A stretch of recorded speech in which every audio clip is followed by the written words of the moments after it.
wants to know why it's hard to maintain a lucid dream. In the past, they found that when they get excited or nervous about it and have trouble guiding their focus, they wind up waking up within a minute or two and Yes. becoming lucid.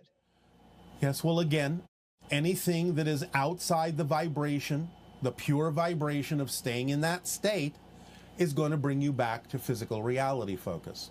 And again, the idea is you do have a physical life to lead, you do have a physical life to live, and therefore you're not necessarily going to stay in the lucid dream state that long because you made an agreement and chose a theme where you need to focus in physical reality dream.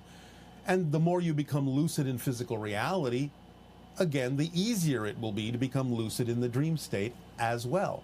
So the primary purpose of having a physical life is to know yourself, to be yourself, and to become more conscious and more aware and more lucid in the physical dream.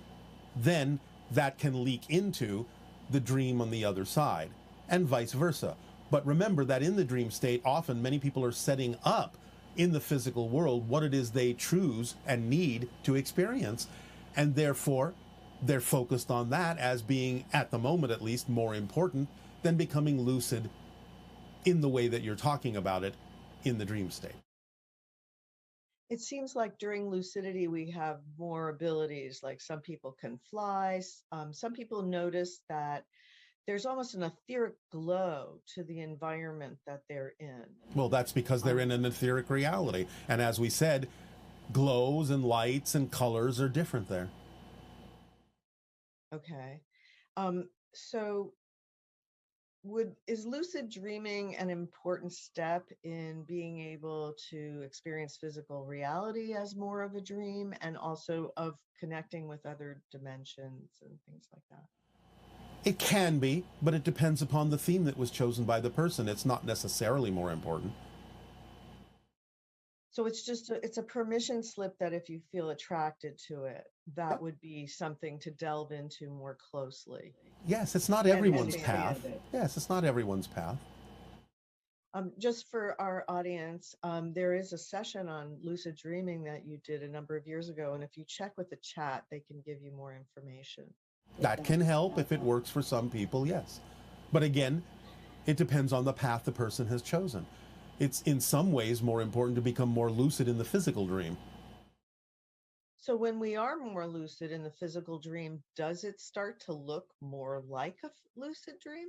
Yes. And that's when you can also be more lucid in the dream state, because you have broken down the barriers that you have in your mind about what physical reality is. And the idea of the physical dream and the non-physical dream start to blend together. You lose a sense of difference and separation, at least to a degree, that allows you to become lucid throughout the entire spectrum of your consciousness, both physical and non-physical. So becoming more lucid in physical reality and seeing physical reality as a dream and experiencing the malleability of space and time in physical terms can actually give you more experience in the lucid spectrum between physical and non-physical reality. It can cause less of a perspective of separation.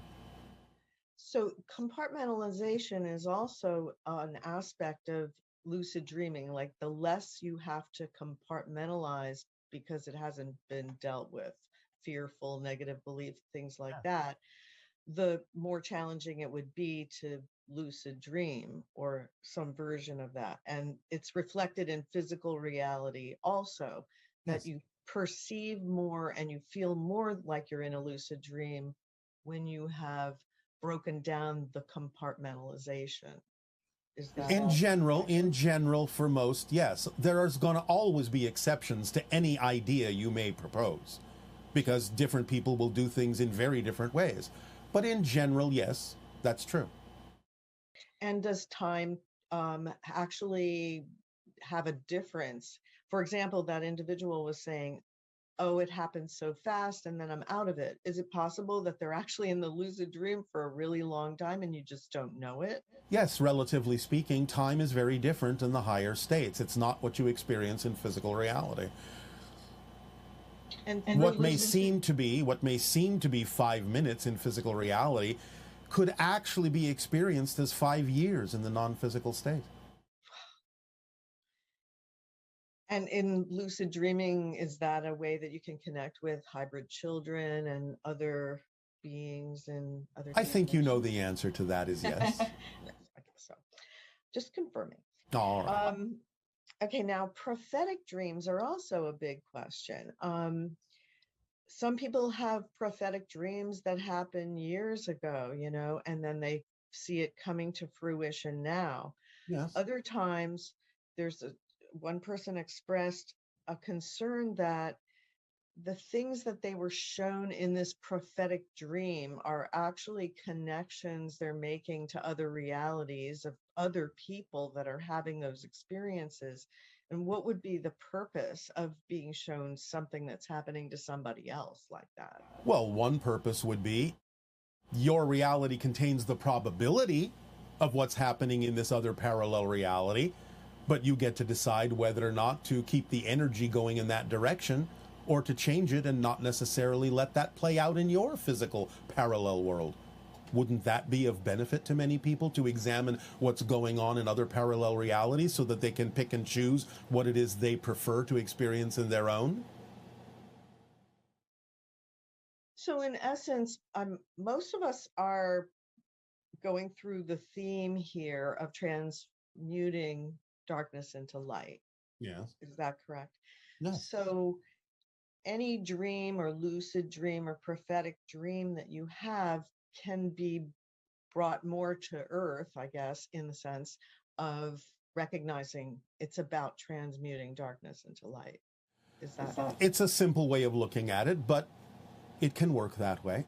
And again, always remember that it's not about a prediction of the future. It's about a sensing of the energy that exists right now, and therefore being given an indication of where that energy might lead and how it might manifest if it doesn't change. So again, you get to decide whether to keep the energy going in that direction or to change it.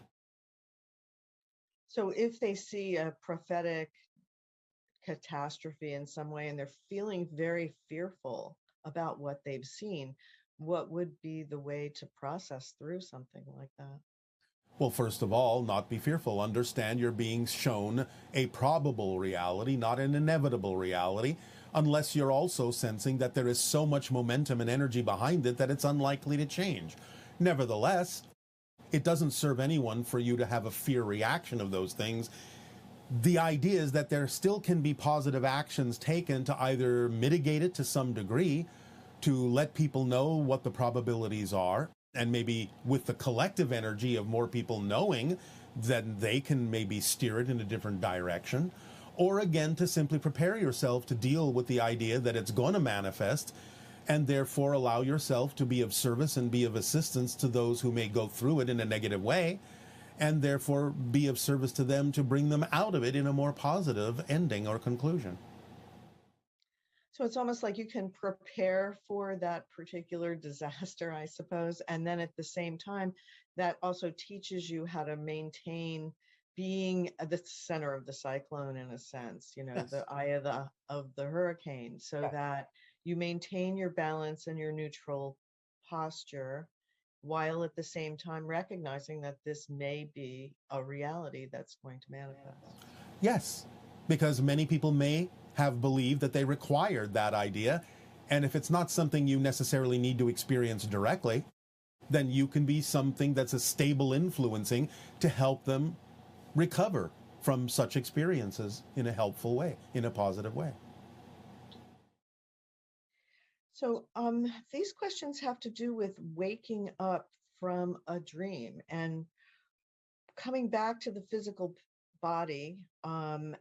There's a transitory experience that we'd like you to explore, and also why it can sometimes take time to feel resynchronized with and grounded in the body and the personality. Yes. So I guess they're asking you to explore what is this transitionary process of going from sleep into wakefulness? Well, again, different people will experience it in different ways, depending on their relationship to the idea of the transition from spirit to physical reality experience. Of course, many people who experience the idea of spirit or astral realms and out-of-body experiences, get very used to it very quickly because that's your natural state. You remember who you are. You feel more expanded. You feel more loved. You feel more supported. So many people will have a little bit of resistance or a little bit of sluggishness, lowering their vibration again to reclaim the idea of the physical dream, to re-experience physical reality. And therefore it can require a little bit of time because there might be a little reluctance to give up the freedom and the expansion that you experienced in the non-physical realm. It's not unusual, but again, most people are willing to play out the theme that they chose, even if it is a little bit slow or sluggish to reconnect to that idea, even if there's a little bit of resistance or reluctance to do so. And that can be the reason for the slower transitions, whereas some people, depending on what they experience in the non-physical realm, might jump right back in, might snap right back in because they're so eager to continue with whatever it is they played out or planned out in the non-physical realm. It depends. So it could also reflect the idea that if physical reality is very challenging right now, the idea of waking up into it may have resistance to that. Yes, you experience a lot of this or hear a lot of this with what you call near-death experiences, where the person is out of the body, so to speak, for an extended period of time and gets used to the idea of being an expanded spirit and remembers who they are and how it feels and so on and so forth. And then you find that sometimes when they are resuscitated, brought back into the physical realm, a lot of them can actually experience anger for the moment at being so restricted again. But again, they usually bring with them the knowledge of an experience that will benefit them in life, and they will usually apply that and get over the anger relatively quickly. I have heard of people who get quite depressed after that and go through a lengthy process of being depressed. Yes, but again, the idea is that they may not simply be made to understand that they were given a gift that they can bring back and apply to the physical world, and they may simply be dwelling on the idea that, oh, I'm back here again, and now I have to go through this and do that.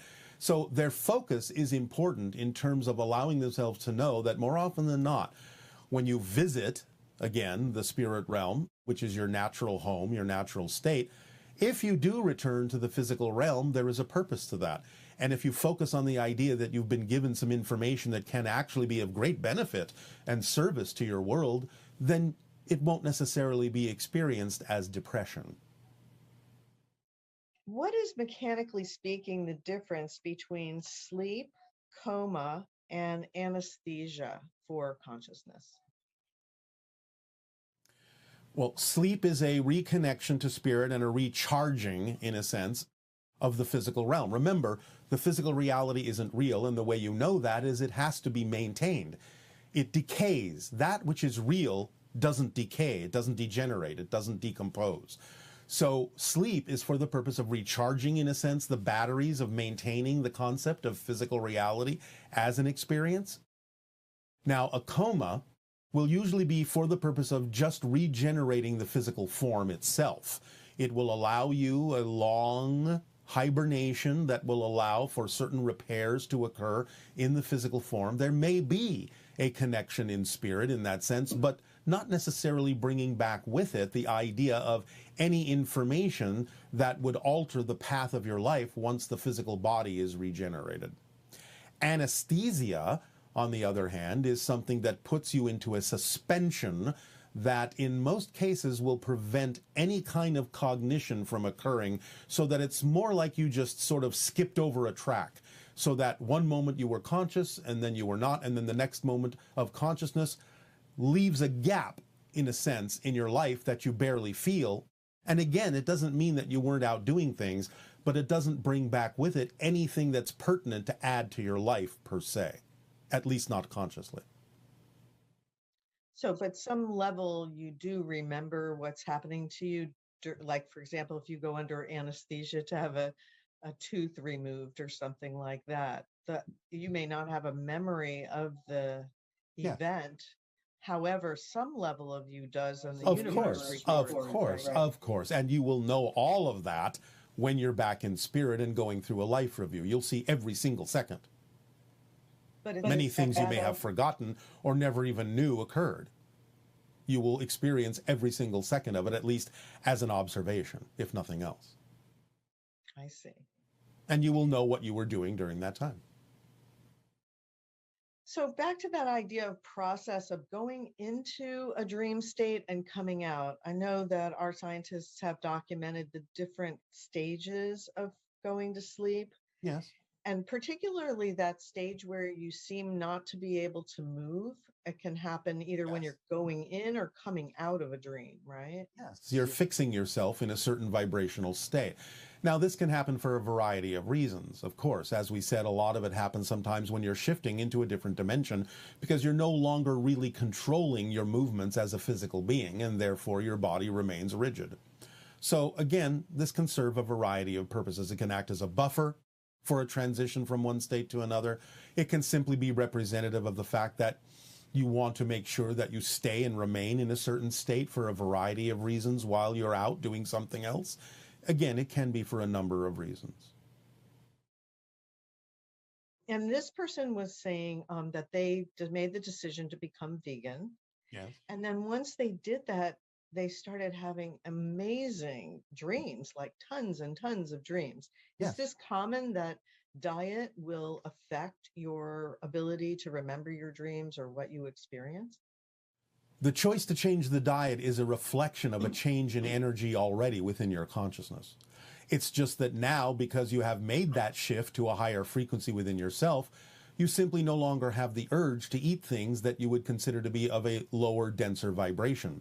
So it's not that the vegan diet affects the dreams, it's that you've already gone to a higher level that promotes those kinds of experiences, and the vegan diet is a reflection of the change you've made within your frequency.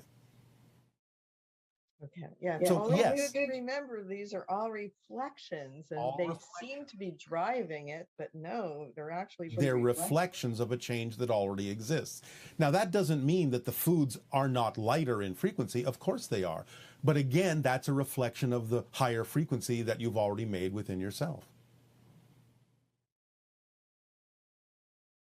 Can you explain how we shift through the frames of physical reality while we are dreaming? Do we continue to shift through the frames when we are unconscious, or are there special parameters for our unconscious selves? You are always shifting whether you know it or not. That's just the fundamental nature of the structure of existence, because there is only one now moment. And anything, in any way, at any time that you experience as a difference between one moment and another moment, if you can perceive the idea of a difference, you've shifted. So it doesn't matter whether you're physical or non-physical. It's just that the time frames operate differently. Some are faster, some are slower, in terms of how you perceive the creation of time by the shifting of your consciousness. That's all relative. But there's always a shift, always a shift. The only place that has no shift is the unbroken homogeneous one that has no experience or awareness of itself.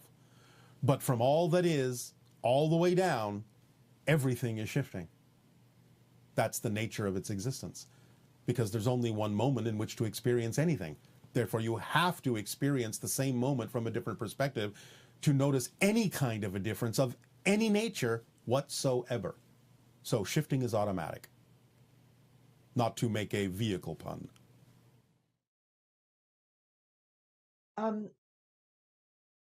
As at a spiritual school, I was awoken one night with a ball of light and the sound of a bird and breath and a piano in my room. How are visions or experiences like this different from dreaming? Well, they are, in a sense, to use a word, intrusions from the dream reality into your physical awareness.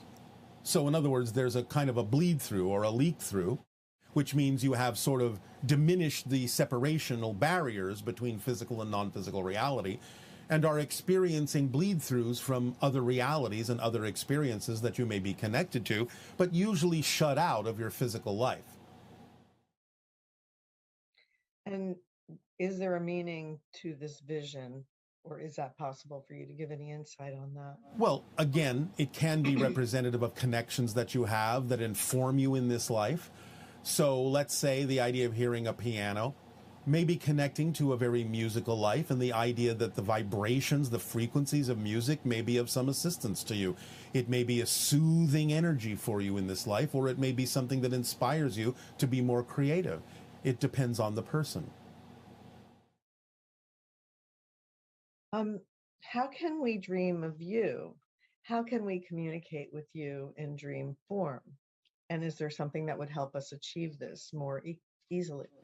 All right, well, again, more often than not, you will most likely connect to the entire frequency of my people, my world, my reality, rather than a specific individual other than your own counterpart or future self, which is more likely. However, if you remember any conversations that we have had, or remember any time that we have communicated with any of you, remember the vibrational feeling, the frequency that you felt, even the timbre of the channel's voice can put you in a state where you are more easily connecting not only to my collective vibration, but to my vibration to some degree as well.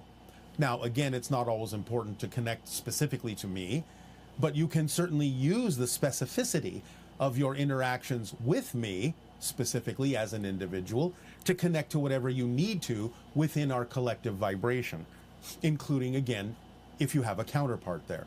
So don't insist that it has to be me, but you can use the memory of these experiences and the tonal vibrations of the frequencies that we give off in order to connect to whatever you need to that is a representation of our reality. Remember, no insistence. This question is, you've said that you do not dream and you don't sleep. So do you ever get bored with the experience of consciousness itself? First of all, I said we do not sleep. We do not dream in the way that you do because we are always dreaming. So no, there's no boredom. We're constantly walking through multidimensional experiences of different kinds of dreams, including physical reality. So we didn't mean that we don't dream at all. We simply don't dream the way you do, in the sense of disconnecting from the physical world, so to speak, or shutting out your focus of the physical world, because we're always awake and we're always dreaming. So do you miss sleeping and being unconscious? No. First of all, the change in my society happened even before I was born, so I've never slept. So there's nothing to miss. But you have other connections that tell you what sleep is like. For example, when Darryl is sleeping, is it easier for you to connect with him and communicate with him in dream state, or is it easier just direct communication? It depends on the type of connection. It depends on what's going on in the channel's life. In general, yes, it can be easier because the channel's physical consciousness is set aside to some degree. But that doesn't mean we haven't communicated and can't communicate, and doesn't mean the channel is not consciously aware of our communication even when he's awake, especially after 38 years of experience with us. He's gotten used to it. So sometimes the communication can be there, and it's like he drops into a kind of a daydream. So he understands how that feels, and he understands what that experience is, and he recognizes when it happens. But again, yes, in general, it can be a little bit easier when he is asleep. And like that time, as was shown in the First Contact documentary, of when he experienced, I guess, in a dream state, yes, where you were coming off the ship and then you were eye to eye. Yes, that happened in a slightly shifted, altered physical reality or quasi-physical reality, which is usually where our communications take place when he's asleep. And it was designed to show him how your frequency is in relation to ours as physical beings, and the amount of clarity I believe you would need to have in order to maintain your own persona in your presence. Correct.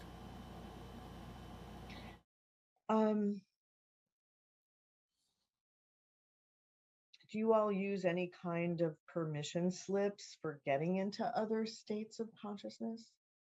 If that is necessary, it will synchronistically arrive and is a very fluid and smooth experience with no real need for a request or a decision to be made consciously about what those permission slips might be.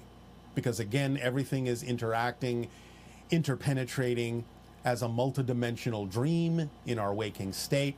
So if a permission slip is needed, it is simply there.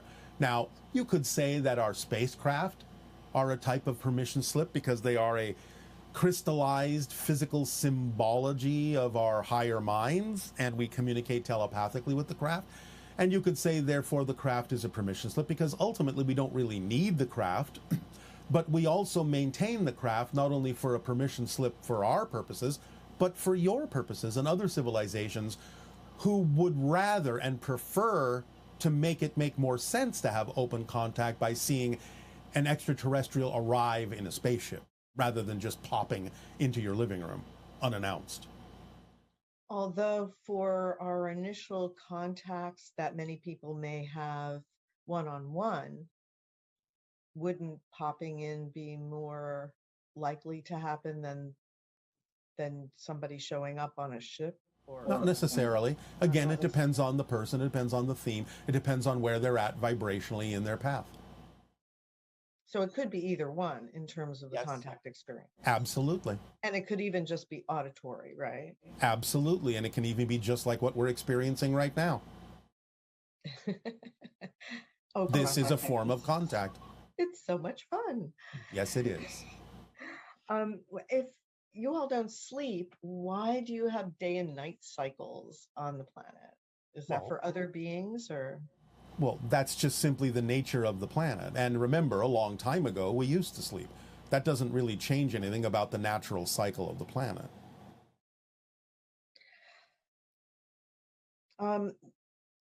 What use does dream interpretation serve for a first contact specialist? When people dream of you channeling through a body like Darryl or myself, do the human channelers also gain the experience of the dream? Yes. And it can be a way to practice the idea of bringing higher frequency energies and making connections telepathically to different beings. Remember, you do a lot of things in your dream state as practice for what you will ultimately experience in physical reality. So if a person is having a dream of Darryl channeling you, and they are remembering that, that is also something that Darryl can tap into and experience or get benefit from? Well, it depends on if he needs to do so. It depends on if it's relevant for him. The channel has been told many times that he appears in people's dreams and that they have conversations with him. So does he need to know that? Maybe sometimes he does, and maybe sometimes he doesn't. It depends on what he needs and what's relevant for him to know. That doesn't mean he's not active and interacting with other people in the astral realm from time to time that they may remember as a dream.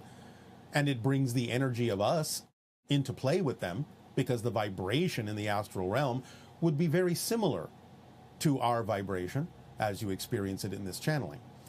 But again, does the channel always need to know that? No. And we make this shift daily to go into spirit and into the dream state. Yes. How do we better consciously exit this reality to control what occurs to us in this reality from above? Or would you define our existence here on Earth as a bubble reality? We can define it as a bubble reality. It's an interesting and convenient way to talk about your particular universe. But that's, again, just an arbitrary label. If it works for you, use it. Now, the idea, again, of leaving the physical reality permanently, which I believe is what was being asked, is, again, you have your own timing. You will leave when you're ready to leave. You will leave when you're done with the theme that you chose to explore, unless you decide to explore a different theme, which is now possible in your physical transformational reality. But most of you will have set up some circumstance where you will simply leave when it is time to leave, when you're done with what you're doing, with what you're exploring, like anything. And again, if you're always curious about when that time might be, as we have suggested before, you can always lie down on the floor, you can close your eyes, you can say, I'm ready to leave. I'm done with what I'm doing in physical reality as an experience. And then if you can count to 10 and then open your eyes, you're not ready to leave. You're not done. Because it should be that easy to leave. If you are done, you would leave. Wait, does that mean you can program having a peaceful transition when your time comes? Why not? How And would you again, program that? well, again, clarify everything in your life so that there is no fear-based beliefs remaining, so that you don't have to believe that there's any suffering needed or anything like that. And sometimes you will know that many people, just before, a split second before something happens that might actually kill them, will already be out of the body. What about those people who are loved and have really good lives and everything, and then at the very end, they have an extremely difficult transition into spirit, painful experiences. Again, there's a etc. reason for everything. And it may have more to do with those that they're leaving behind in physical reality than it has to do with them.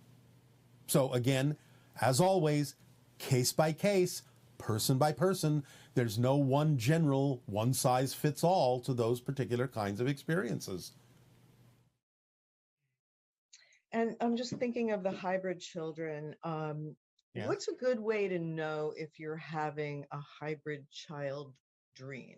What are some symbols that typically show up in the dream? Well, this is a large subject and it can take many forms. Perhaps if you have a dream literally of a hybrid, that would be obvious. But if you also see animals in nature or nature spirits in your dreams that seem particularly mischievous, it doesn't mean it is a hybrid child, but it can be one taking that form to have some fun and play around with you.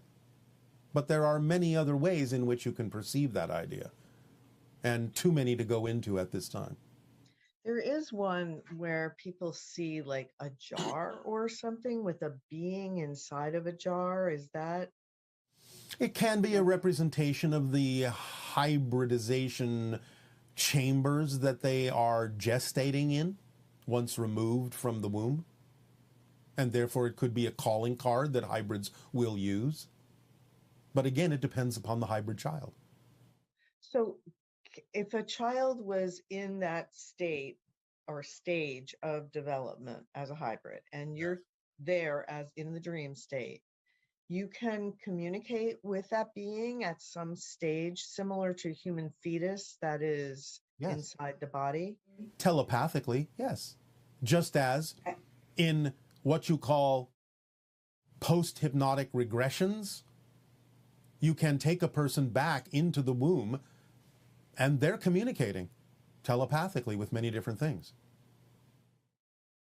Do these fetuses have the capability of communication right away, or do they have to reach a certain stage of development? The communication can happen right away, but that simply may be coming from the spirit itself rather than through the fetus. If the fetus is not developed to the point where telepathic communication is possible through the brain, then the communication telepathically would probably be coming directly from the spirit that hasn't really fully connected with the body yet. I see. And do all hybrid children speak English, or how do they speak to each other? Do they have other languages? Well, when they first speak telepathically, but they are learning some different languages that exist on your planet in order to blend in ultimately. But telepathically is what they use mostly among themselves. They do practice different languages and have a lot of fun with that, especially when they get something wrong. They laugh a lot. Will they have names when they come here, or do we give them names? It can be either. It's up to them to choose. Most of them will choose names from nature. But again, some of them may allow the adults that they meet to name them. It depends. Again, these are personal things. It depends on what they are attracted to do. And the age that many of the children will be when we finally meet them here. There will be exceptions, but most likely the concentrated range will be somewhere between 7 and 13. And as a 7-year-old, though, they would be much higher functioning than a 7-year-old in our particular Well, species? they will be much higher functioning than a 7-year-old used to be on your planet, but many 7-year-olds now being born on your planet are extremely high functioning. Yes, we have noticed that. It's amazing what some of the kids can do now. Yes. I've noticed that some people are unaware of the different frequencies the 5 hybrid races normally vibrate at, and they become confused when they're hearing that a general interaction with Sasani beings is not appropriate right now, but only interactions with grays is possible. And can you summarize what the typical vibrational levels are of each of the 5 hybrid races and compare that to present day humans? Yes. Well, we're not going to go into numbers, but we'll give you a general curve. The idea, again, is that the grays themselves, being hybrids, are still operating on a relatively low frequency. The frequencies got higher with the next version of the hybrids, the Mizani, and higher still with our civilization, the Sasani. But then it was recognized that the vibrations had to go down somewhat, or at least be altered in a certain way that became more compatible with humanity at a certain level when humanity reaches that level, in order for the blending to take place that would allow Earth to evolve into the 6th hybrid race. So it kind of went up, and then it kind of went down, but not exactly down as you understand down.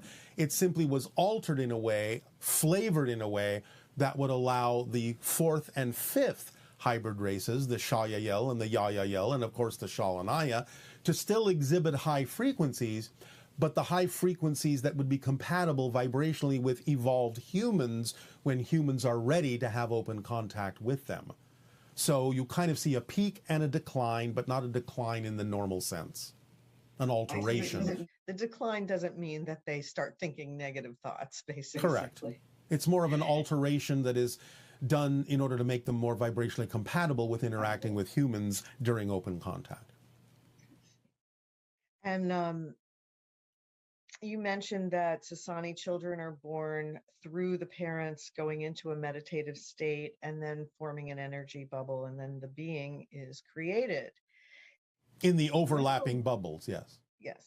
When will humans be capable of this kind of procreation? About 1,000 years. Okay. Give or take. Oh, I know. And I meant to ask you, when you were talking about the vibrational states of the hybrids, since possibly the Pleiadians would be the first that we would have contact with. Possibly. What would their vibrational range be? Well, again, it's high, but it also exhibits the same kind of alteration that we just described, so that they make themselves more vibrationally compatible. In other words, their vibration normally is very high, but they don't show you all of their frequency. So the idea is they make themselves more compatible by sort of closing doors on some of their frequency when they interact with humans. In much the same way that coming through the channel this way only represents maybe 5, 10, at the most 15% of my total vibration. So we make an alteration that makes us more vibrationally compatible, but the idea of being face-to-face with us would not allow that filtering to happen in quite the same way. But the Pleiadians are willing to do that because they are more closely related to you as your kind of genetic cousins. Is there anything you could tell us about the Andromedans? No, not at this time. Okay. Well, we're going to wrap up in a minute here. Here's one question. You had mentioned that unconditional love is the frequency of existence itself. Yes. And you've said creation is only slightly more positive than negative. And does the negative polarity exist only in an incarnate experience? No, it exists on every level. Again, only in the one where there is homogeneousness and no experience, no awareness, no brokenness, so to speak, is there none of the idea of the experience of positive or negative or neutrality. But in all that is, instantly, it creates the idea of the polarities and the neutrality becoming the trinity of positive, negative, and neutral. It exists on every level. Now, how you experience it is very different. And you don't have to experience negative things on certain higher levels, but you become more aware of the possibility and the probability of all the different ways that negativity could be chosen. You just don't choose it. But that doesn't mean it doesn't exist. as an option. Look at the yin-yang symbol. Always remember that. There is the light side and the dark side, but in each, there is a drop of the other, because the other is always accessible. No matter how far you go into the darkness, there's always a drop of light. No matter how far you are into the light, there's always a drop of darkness that is accessible to you. It doesn't mean you have to experience it, but it's always a choice. Well, on that note, it's really good to know that, I guess what you're saying also is if there is any dimension of time in your experience, then there's polarity, right? Yes. Okay, so that what is the level of consciousness, the highest level of consciousness that experiences polarity? All that is. Ah, I see. And how does that conform to the ideas of angels and those levels of consciousness? Well, angels, as we have said, are kind of like the first reflection of all that is. And that's why you have the story of the angels of light and the angels of darkness. They are the first story, the first reflection beyond all that is, that expresses the concept of polarity, or contains it at least. And therefore you have, shall we say, ensconced that idea of polarity even in the angels, because you talk about light angels and dark angels. So if a person thinks that they are experiencing themselves coming from a reality where there is no negativity, it's not that the negative does not exist, it's that it's not perceived, or it's not related. It's not expressed. It's not expressed. Yes. It is validated for what it is, but not chosen or expressed as an experience. So essentially an angel or any consciousness level below that would not experience negativity, but has recognition of negativity. Yes, unless they wish to experience negativity. It always can be chosen for a variety of reasons. And again, it depends on the level, it depends on the frequency, as to whether it is more likely than not that it might be available as a choice, such as in your own world. Whereas in your world, does anyone ever choose a negative experience? No, thank you. Not now. There used to be those experiences when we were first evolving, after we were created, but no, not now. There's no reason. And so illness doesn't exist in your world. Not anymore. But does illness always reflect the idea of negativity, or? No, no. Again, please remember, you can use positive things in a negative way. You can use negative mechanisms in a positive way, just as you're doing right now. You're using a negative mechanism of limitation to limit your greater consciousness in order to have a physical experience. That's a positive way to use a negative mechanism. So, and maybe one of the greatest lessons from all of this is that there's always a silver lining, and if you can find it, it will shift you to a positive state. Yes, and there's always a dark cloud too. And best to leave that one alone, huh? Maybe, maybe not, because dark clouds produce wonderful rain. That's true. Thank you. So it's all good. If you look at it that way, yes. So. Oh, and there was a request for a Halloween story. A Halloween story. All right. We are going to pull this story from what you would recognize as the channel's future consciousness. In other words, it's a story that's in his consciousness that he hasn't realized yet and will write in the future. Of course, he will realize it now because we'll imprint it on him and impress it on him so he could write it sooner than he otherwise would have done. This is not an interference because these things are available to us through the channel's consciousness. And since it has to do with a story that he will have written, then we can pull it now because it is allowed to do so. This is called The Demon with the Sweet Tooth. Jack and Jill, 10-year-old twins, are made up like skeletons for Halloween. They have done this on their own because Jack is very excited about special effects makeup and has done a wonderful job making he and his twin sister look just like Day of the Dead Skeletons. And they go around in their neighborhood collecting candy. And they arrive at the 13th house that evening. And a woman opens the door who is dressed like a clown and looks at them and says, "Oh, what wonderful costumes. Here is some candy for you." They very quickly say thank you and turn around and walk away because to them, clowns are even scarier than skeletons. And they continue on their way and arrive at the end of the block. And they look down the block and it is very dark. There are very few streetlights. And Jill says, "Well, maybe we should go the other way." And Jack says, "Well, our big sister, Rachel, has said that some of the best candy is on this block. So we shouldn't be afraid of that." And Jill says, "But Rachel should have been with us." "Yes," says Jack, "but now she is in high school and says that chaperoning two young children is less exciting to her than going to her parties, her Halloween parties. Ooh, big deal, big grown-up parties. So we are now on our own for the moment. So let us go down this block and collect some more candy." And so Jill reluctantly agrees, and they move down the block. They don't get more than maybe about 100 feet when all of a sudden, a huge, scary, demonic clown shows up in front of them and howls at them on the wind. And they freeze, not able to speak or run.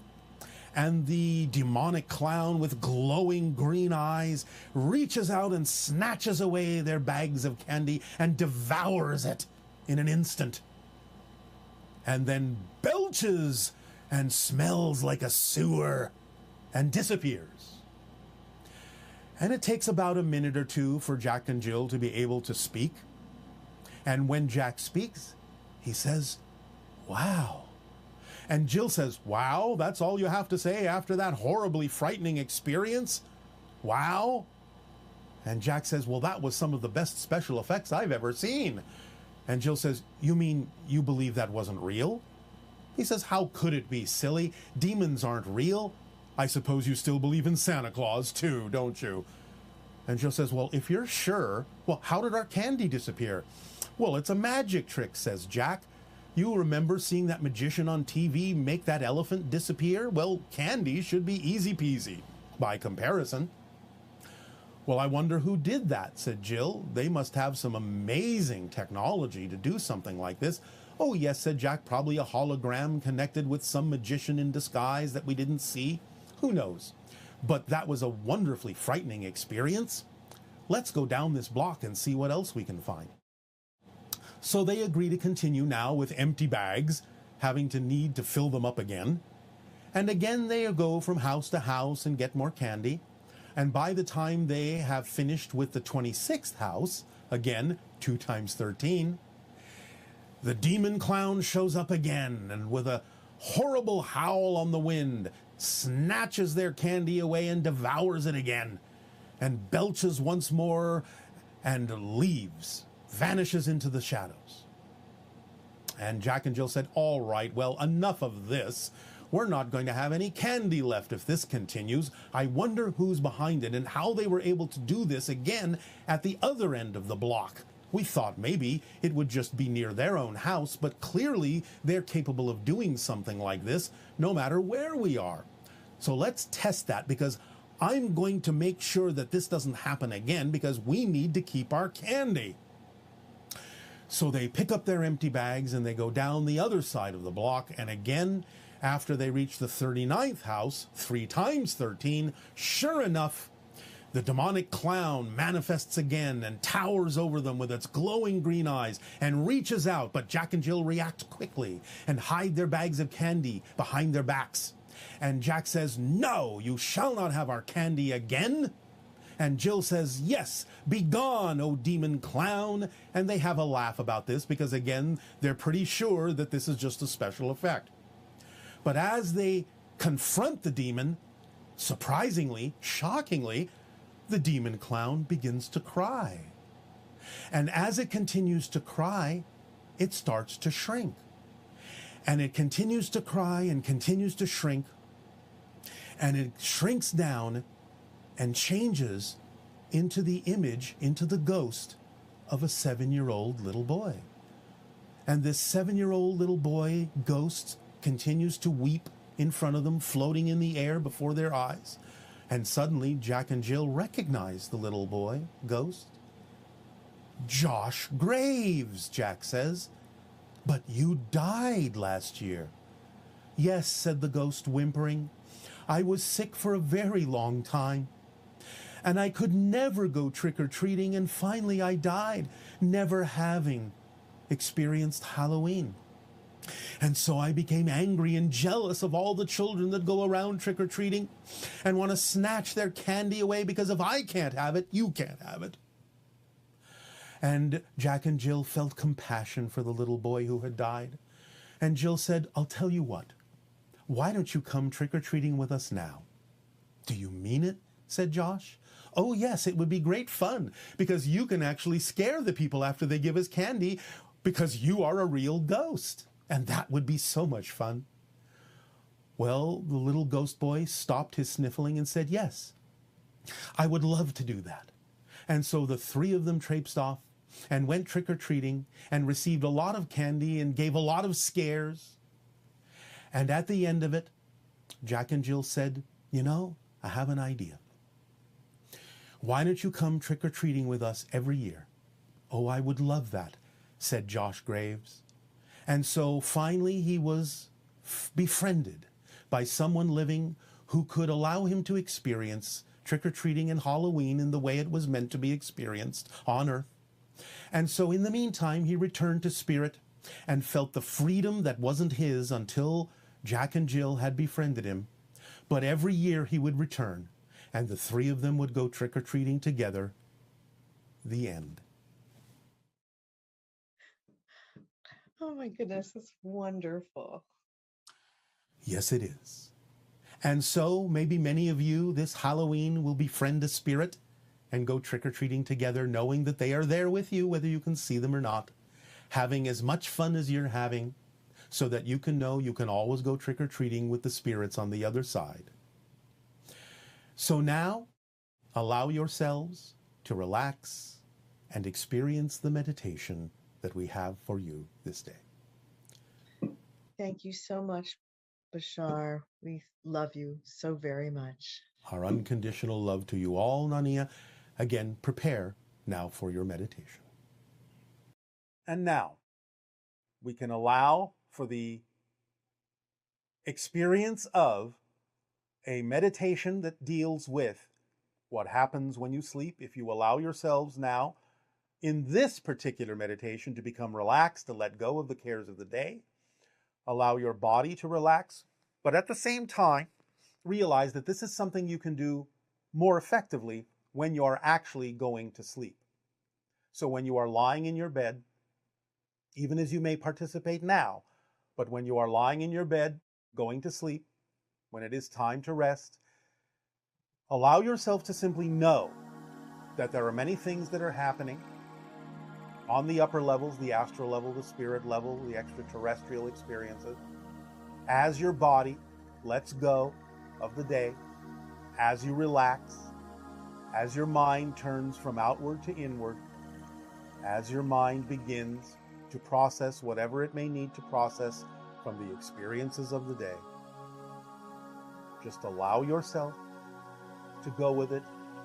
Let yourself know that your body will take care of itself. It will heal itself. It will rejuvenate itself. It will replenish itself and re-energize itself, recharging its batteries for the next projection of the physical reality dream that is required for you to experience. But know that as you drift off, you will also allow your higher mind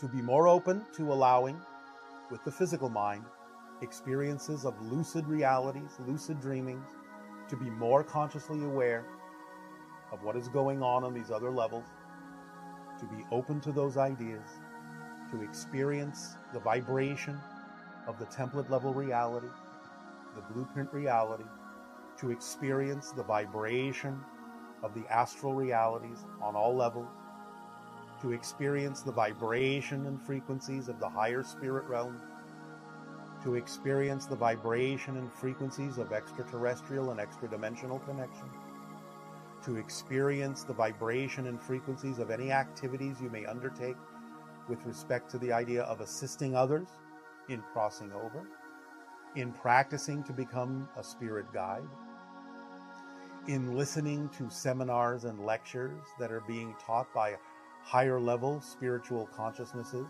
that you may be participating in, to become more aware of the vibrational paths of probabilities that you can undertake that are beyond the plane of Earth's experiences, to allow yourself to be more open to all of these things, and to recall them in the symbols of the Earth that are necessary to represent these experiences in a more conscious way when you wake up the next day. To allow yourself to be open to the shifting of cycles on your planet that allow for the crossing over into different dimensional experiences, for the veils and barriers that may have existed energetically between different realities to get thinner, to dissolve, to become more transparent to you. To allow yourself to go with the flow and cycles as they naturally occur, whether at 3 a.m. and 4 a.m., or to allow yourself to also rest and re-energize from 3 p.m. to 4 p.m. in your particular time zones. There are always exceptions, but allow yourself to go with the natural cycles of your biology, the natural cycles of your astral form, the natural cycles of your higher mind, the natural cycles of your soul level, the natural cycles of higher spiritual experiences, the natural cycles of the agreements you have made to participate in the evolution of the Earth becoming the sixth hybrid race. All of these have their own natural cycles that synchronicity is the organizing principle can bring into play in perfect harmony, in perfect resonance, in perfect timing. Allow yourself to know that all of this happens automatically and effortlessly as you drift off to sleep. Allow yourself to simply be open to all of this, allowing it to happen as it needs to, for what it needs to bring you, in perfect timing, in perfect synchronization, in perfect orchestration. Allow yourself to drift off to sleep knowing all of this will happen automatically, effortlessly, beautifully, harmoniously, artistically, creatively, imaginatively, in ways that will serve not only you but all concerned through all the connections you may have been creating throughout your life, now and forevermore, in whatever ways they need to dynamically change to serve you in the moment of who you are and open you up to new doorways, new portals, new expressions, new receiving, new acceptance of yourself. Allow yourself to open up as you drift off to sleep and know that all the things that are necessary for you will come to you. All the things you need to be fulfilled are here and now with you. They will make themselves manifest and apparent exactly in perfect timing, for your life is a perfect orchestration. And as you drift off to sleep, allow yourself to equate the idea of surrender, not to the idea of losing control, but surrendering to the control that's automatically already built in to the synchronicity that guides your life. Allow yourself to go with your flow, knowing that your flow knows exactly where you need to go. Allow yourself to drift and dream upon the currents of creation. For you are supported, you are nurtured, you are loved unconditionally. Practice this as you go to sleep, each night, with each nap during the day, any time that you need re-energizing, any time you need to charge your batteries. And remember, physical reality is your projection, but it is an illusion of consciousness that you can use to your benefit in a variety of ways, but it is not permanent in its experience. It is temporary in its experience, even though, as all things, it is as a principle, as an idea, as a concept, and as an experience capable of being tapped into, always available to you, no matter when, no matter where, no matter how, no matter who you choose to be. Always available to you to learn whatever it is you wish to learn, whatever it is you wish to experience.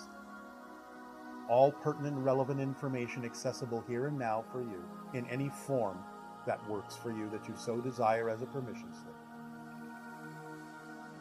All here, all now. Allow yourself to drift and dream, knowing everything is in perfect timing, in its perfect place, in perfect relation to everything else, all interconnected, all acting as one, even as it acts as all individuals within existence. Infinity in the one as infinity. Go to sleep knowing you are supported, nurtured, and unconditionally loved, and in service to all, of which you are a part. We will reinforce this idea with another meditation, another exercise, another technique at some time in the near future. But for now, allow yourself to know that what happens when you sleep can only increase not only the sweet dreams that you may recall when you awake, but also allow your physical dream to become sweeter still. Our unconditional love to you all. Sweet dreams to you, and welcome home. Aveo, Aveo, Aveo.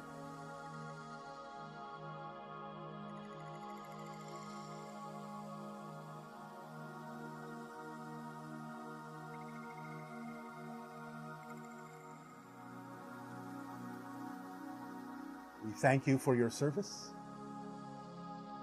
We thank you for your participation. And we bid you